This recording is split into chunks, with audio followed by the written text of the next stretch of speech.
Chapter 7 Aftermath.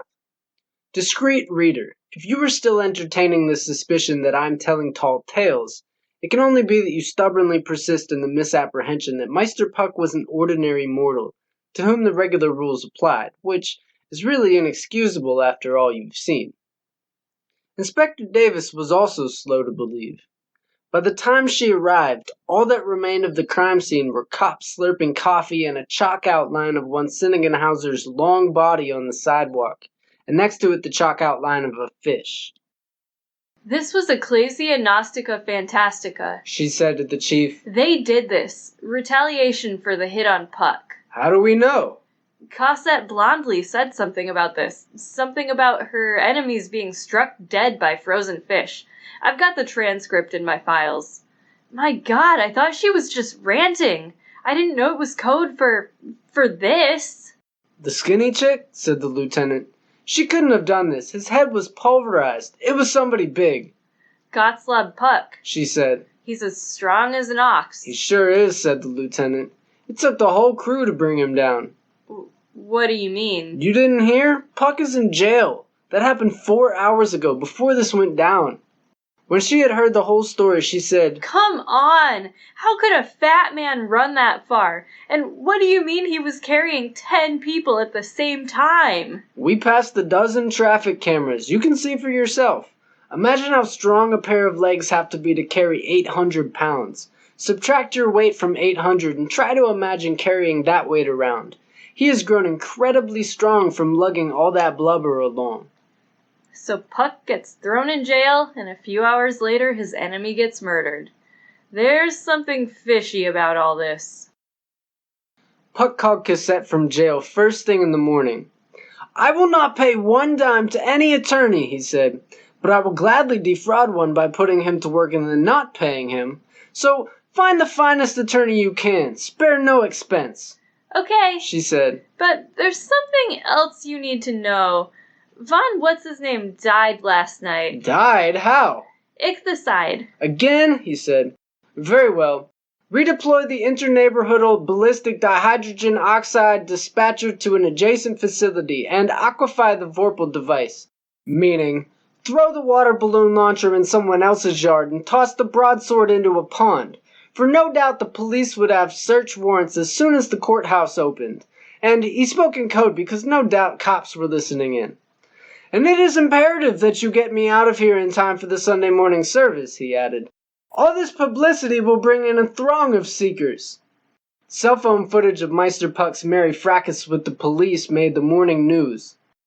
"First time in 15 years Dogwood Park makes the headlines," barked the mayor. "And this is it? Who is this clown? I want action!" City politicians were embarrassed for their police force in their community, or rather they assumed that their constituents must be embarrassed for the community and wanted government action. At the Friday night town hall meeting, they made cult management the main topic of discussion. A local clergyman proposed a Punishment of Atheistical, Blasphemous, and Execrable Opinions Act. The local clergyman was me masquerading as a local clergyman. "It's dangerous to pass any statutes regulating religious belief and practice," said one of the council. "People can use them to punish any religious group they don't like. That's what happened in England." Thus, I tricked the city council into talking themselves out of taking any action. Puck was not the only genius in the tribe. One might think that the news media would have been interested in the battle of the cults and the bizarre events pertaining thereto, but it blew right past them.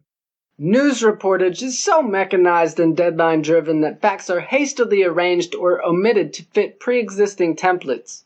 Structures such as templates and standard narratives dissolved in the presence of Meister Puck.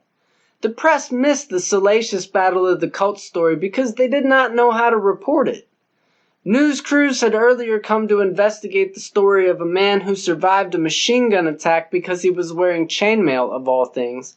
But ballistics experts informed the reporters that this was impossible, so the story died under the knife of facticity. Meister Puck's police rumpus was reported as an unnamed suspect on PCP. Reportage of Arthur von Sinningenhauser's reabsorption into the primal will consisted of a police blotter paragraph. No one in media linked the events. so the world outside Dogwood Park knew nothing of these great happenings. Inspector Davis went to her desk to review film footage. She shook her head in disbelief at the traffic cam footage of Puck toting her colleagues around the neighborhood. Then she reviewed the footage from an hour and a half later. Yes, there was Cosette tottering down 10 Mile Road alone, exactly 1:30 a.m. She opened footage from the hidden cams around the Process Church, reached 1:42:33, and said, "Here we go." A little blonde is traipsing past the Process Church. Switch cameras. A man in a trench coat steals up behind her. He reaches out his right hand to seize her, and a frozen cart falls from the sky and strikes him dead. No, wait. Davis said. She watched it again. Can't be. She watched it again. Lieutenant, she said. You've got to see this. I've seen it, he said. That girl has a guardian angel. Somebody up there is looking out for her. No, there has to be a logical explanation. Sure, there's a logical explanation. That chick has a guardian angel. Did Davis become a believer? Oh no. Such was her devotion to scientific materialism that she actually talked herself into believing that the cart must have been thrown by the water balloon launcher. The cops had known about the water balloon launcher all along, but just smiled. They didn't like von Sinnigenhauser anyway, so let the fat nut have his fun. But now it was the only scientifically feasible explanation within Davis's reach. Frozen fish did not just fall from the sky, and certainly not with that sort of timing and precision. How did she account for a water balloon launcher displaying that kind of precision? An unbelievably lucky shot, that was all. Fellow cult members viewing from a distance saw Cosette in peril, hastily launched a frozen carp, and by an extraordinarily improbable chance hit the target on the head. She visualized the scenario, then wrinkled her nose and shook her head. No, it couldn't have happened quite that way. Someone might have thrown it by hand, but that would not account for the velocity and angle, even if they threw it from a treetop. Perhaps an eagle caught the fish and on the way back to its eyrie reached such a high altitude that the fish froze and then was dropped by benumbed talons. Or maybe an especially powerful waterspout sucked the fish from a distant lake and hurled it into the icy stratosphere. Or maybe it was dropped from a plane. But the statistical probability of a randomly falling object landing on someone's head, especially at 1:42 a.m., was infinitesimal. And for the object to strike a villain at the instant he was committing a crime was itself tantamount to a supernatural occurrence and veritable proof that the carp was directed by an intelligence. That settled it. One thing was certain. The fish was launched by human agency. It would be a difficult case to build, but she knew that seemingly insoluble riddles became soluble once all the facts were in. When a supernatural occurrence cannot be explained away, the skeptic takes the leap of faith that there must be a logical explanation. The exclusion of things like the intervention of guardian angels from the list of logical explanations has never been logically explained. What extremes rationalists will go to maintain rationality? And this is why every rational mind that got caught in Meister Puck's levitational field was in danger. In the Puck field, reality was not subject to the usual laws of things. In this field, the rational psyche would wobble and whirl and whimper in protest, and then begin to bark and chase its tail. If such a psyche did not break from Puck's orbit soon enough, it would crack altogether. The only people who escaped the Puck field were the people who did not fight it, like the lieutenant who accepted what he saw, threw up his hands and said that there are some things that cannot be explained, and went on with his life. Poor Davis fought against the levitational field and soon crossed the event horizon from which there could be no return to normality. Beyond this horizon, she would either let go of selfhood, go completely mad and join the enlightened, or collapse into hyper-rationality and spend the rest of her life in a rubber room drooling and muttering murderous threats against Meister Puck, as many have done. This illustrates a governing principle, not only of the Puck field, but of every aspect of life. We may fight and prevail against an external enemy, but to struggle against the inner numinous forces of our own psyche is to activate the principle that whatever you fight against arms itself for battle and fights back. What you resist will persist. Did not Jesus himself say, "Resist not evil"? But Davis did worse than resist evil. She unwittingly resisted good, thinking that good was evil. The most common mistake, the Pharisee mistake. At 9 o'clock, an army of cops arrived to search the cult compound and sealed the streets. Inspector Davis, wearing her Dana Gill costume, had another knee-to-knee with Cosette. I told you, this sort of thing happens, said Cosette. And you thought I was crazy. Well, now you've seen it with your own eyes. Now you gotta believe the truth. And the truth is, cause of death, ichthyside. The coroner's report says, cause of death, blunt trauma to the head, said Davis. Every time this happens, the coroner falsifies the report, said Cosette. Coroners are worried about their professional images. They're afraid to write, murder weapon, frozen carp, cause of death, ichthyside. The truth could cost them their jobs. I'm uneasy with the way you throw that word around, said Davis. What word? Truth. When the truth is that a frozen carp fell from the sky and struck a guy dead, how many people are going to believe the truth? 1 in a million? That's how much the world knows about truth. That is what a rare and valuable commodity truth is. Cosette, we know you didn't kill Mr. von Sinnigenhauser, but we think you know who did. I already told you who. Do you expect me to go back to the station and report that the murderer was a frozen fish acting without an accomplice? What are you going to tell them? That somebody fired a carp out of a grenade launcher? I've seen the security footage. It happened exactly the way you've told it. I saw it. But you're not going to make me believe that some angel is up in the clouds hurling fish down on sinners. The evidence points us to someone who knows how to manufacture weaponized gadgets. You're gonna run in Wile E. Coyote? Like water balloon launchers. Look, I know you guys are angry at Meister Puck, and you're frustrated because all you can do is pile on a bunch of misdemeanor offenses, which he'll pay with pocket change and walk. You want to nail him with a felony and put him away in the big house. The mayor said so himself. He was on the news saying, we want that big goof put away for life. He should have his head examined for saying that. That wasn't smart. But me, I'm not interested in punishing Mr. Puck. I'm interested in public safety. I don't think Mr. Puck has bad intentions, but he is unstable enough to be a danger to himself and others. He has endangered you, himself, the police department, and everyone else. You've both come that close to being killed, okay? Enough already. Prosecutor, judge, and court psychiatrist will agree. You need to accept the fact that the state is going to take Meister Puck off the street for his own protection and everyone else's. You mean throw him in a loony bin? Nah, God won't let that happen. God let him get thrown in jail. That's just what I said. How could God allow this to happen? Well, now I know. God knew that von Strudelhauitzer was going to get ichthysized last night and the authorities would try to blame Meister Puck. God put him in jail so he'd have an airtight alibi. He's clean as a whistle. Case closed. May as well let him go. It's best that he stays in jail for his own safety. Von Sinnigenhauser is gone, but his cult is going to be looking for revenge, and they might not miss this time. No, what happens when a cult leader dies is that his followers start fighting each other. At least 2 will stand up and pronounce themselves rightful leader. There will be a power struggle, then they'll split in 2 or fragment into a bunch of little cults, or just explode. Knowing those knuckleheads, there will probably be shootings too. How do you know so much about cults? I belong to one. You are a mystery. Cosette was starting to feel ill. The Mad have difficulty maintaining our mental disequilibrium in the presence of investigating officers.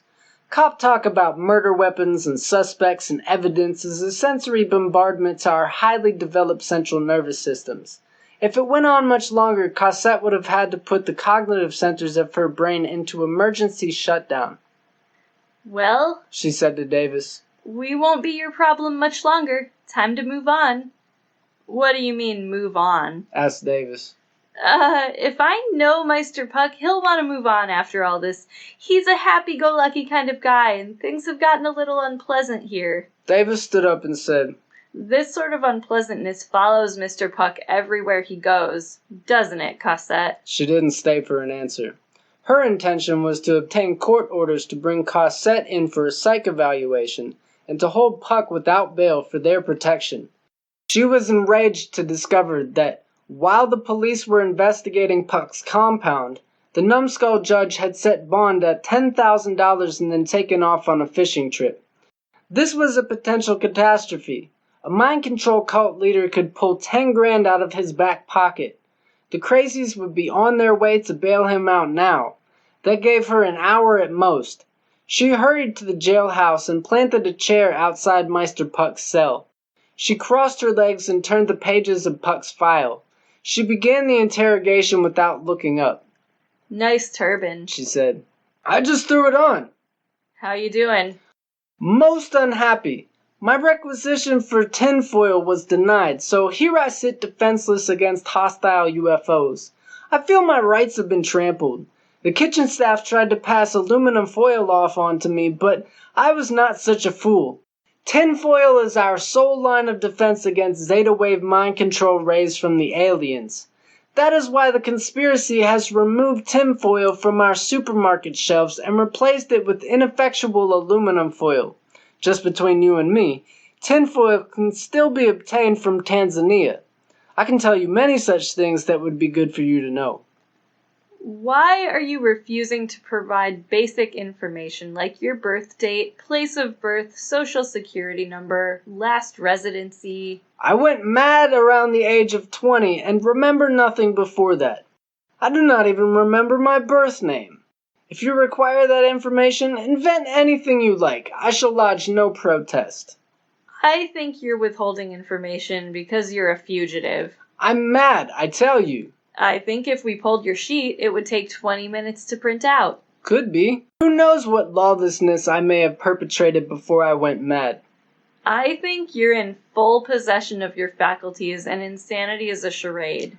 Why go to the trouble of a full-time charade when a 10-minute charade in the physician's office can get you your diagnosis and all the benefits pertaining thereto? Have you ever been diagnosed mentally ill? Oh, countless times. You conned the doctors. You're trying to get that fraudulent profession off the hook. The misdiagnoses were entirely their fault. My mind is as sound as an apple. It's just that I'm outside of it, you see. Bond was set this morning, and I expect your friends will be here any minute to bail you out. But you can't be released until the documentation is complete. So how is it going to be? Do you want to get out of this cell or not? You are laboring under the misconception that you can hold a man of my puissance in this sardine can. Me? Let me tell you a story. One evening shortly after I went mad, I was detained in a country jail. The rural police officer told me, "You're gonna rot in this cell until you tell me what you were planning to do with that elephant tusk." I said, "I am a professional wrongdoer and have broken into and out of many a high-security compound, however abstruse the locksmithery. I shall take my evening slumber and then walk out of this lunchbox at my leisure." "Ha!" he said. "I'd like to see that." Then he departed for the night. At sunrise I propped up the blanket with clothing, pillows, and shoes, and laid under the bed. This was long before I attained my present supermassive girth, and was still minuscule enough to hide under a bed. In the morning I heard the clodhopper police officer enter, skid to a halt and utter an expletive. He unlocked the cell and tore the bedclothes aside. I heard him whisper, "My God, he did it," and hurried off to go search for me, leaving the cell door open. I got dressed and walked out, as I foretold. That is a specimen of what natural philosophers call puck luck. It requires no effort on my part. The universe will spring me out of here at its leisure. I like the way you tell a story. Tell me another. It was at the Cornerstone Christian Rock Festival in Chicago. The religious death metal band Sinner Slayer was performing and we were in the mosh pit. The audience was berserk and pressed forward with such force that occasionally a skinny kid would get squeezed to the top where he would be held aloft on a forest of pumping fists, until drubbed senseless, he was passed forwards and dumped on the stage. The festival bouncers would then beat him for coming on stage and throw him back into the crowd, and the whole process would begin again. We exorcised the chicken before the festival, and I said to myself that the legion of demons we cast out of the chicken must have entered the congregation. There were hundreds of religious rock groupies in black miniskirts down in front, and they formed so tight a knot under the stage that I could only reach it by crawling between their legs. This I did, and just as I squeezed up between the girls and the stage, the lead singer, Johnny Archangel, was on his knees, singing into the girls' faces while they squealed with delight. I seized the microphone, let forth a belch that shook the whole countryside, and handed it back to the dumbfounded singer. The girls pummeled me to the ground, and I could not get up, so I spent the rest of the evening being trampled by teeny boppers. The funny thing was that it happened so fast that hardly anyone saw it, so everyone thought it was Mr. Archangel who let it rip, and they booed him. I'm guessing that is either fictional or embellished. The story changes every time I tell it. Past versions were true at the time they were told. The new version is true today. It will be false tomorrow. Truth is fungible. Time is fragmented into discrete intervals. There is, therefore, no continuity between present and past. The events of Gottslob Puck's life from 10 years ago bear no relation to the Gottslob Puck who exists now. The story I tell today expresses the eminent personage I am today, not the eminent personage I was at the time of the event.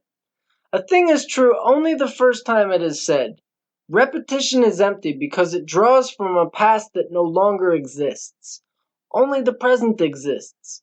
If it is not new, it is not true. Therefore, a story must be modified to concur with the present. That is to say, I do not remember things the way they happened. I remember things the way they should have happened.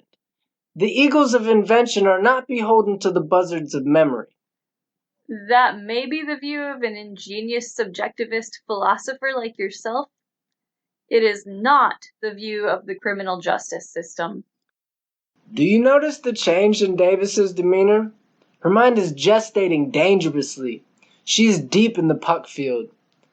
Ah, said Puck, you are after objective truth, but objectivity is the most comical stance you can take in relation to truth. We ought to be in the truth, not viewing it from a distance. I approve of objectivism, because I always approve of the comical. How unwittingly and involuntarily does the justice system promote the cause of mirth? It would be a mad world if everyone thought the way you do.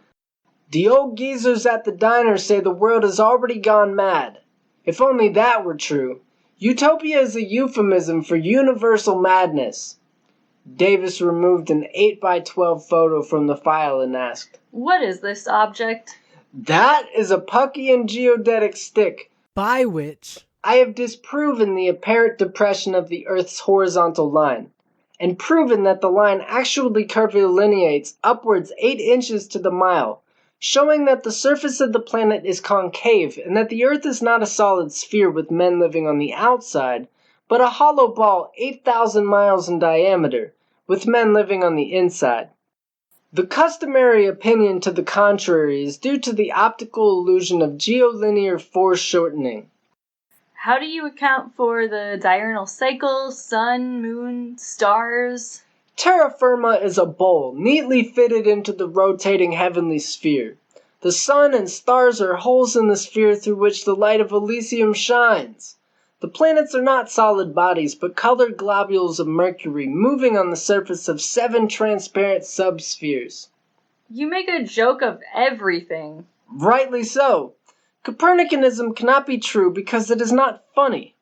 But any falsehood can be dispelled by laughing at it. If only I had been there in Nazi Germany, how much unfunniness could have been averted. You could have stopped the Holocaust? If I had been there, I would have turned the whole thing into a comedy, with the Nazis as the straight man. Humor is the victory that overcomes the world. It seems to me that you have a hyperinflated ego. On the contrary, I am the supreme paragon of humility. Davis pulled out a picture of Puck's medieval war helmet and asked, What is this? Extraterrestrial microchip implant deactivator, Puck answered. Made of a tin and titanium alloy of my own devisement called tintinabulitanium. It makes good bells. Also useful for deflecting battle axe blows and dissolving government bioengineered nanobacteria. I manufactured 50 of them and sold them online. Made a lot of money. Which you reported as income to the IRS, right? Oh, yes. I am most punctilious in all matters of righteousness. But not necessarily of legality. You expect ethical regularity from a man who blows up chickens? About that. Davis heard the clinking of keys and footsteps coming down the corridor. Damn it. She said. Damn what? Said Puck. You're being released. Bad idea. Do you plan to leave town? I never plan, nor pray for guidance. My disciples seek the correct course by asking themselves, what would Puck do? I just do the next thing. That's how I find out what Puck would do. All right, Puck. Wear your chainmail at all times, stay out of public sight, and stop acting crazy, if you can. I think it unlikely that I will leave town. It seems to be fated that Dogwood Park shall become the capital of Puckianity. The geodotic stick has revealed that this city happens to be the vitellis of the alchemico-organic cosmic egg. The world will be governed from Dogwood Park.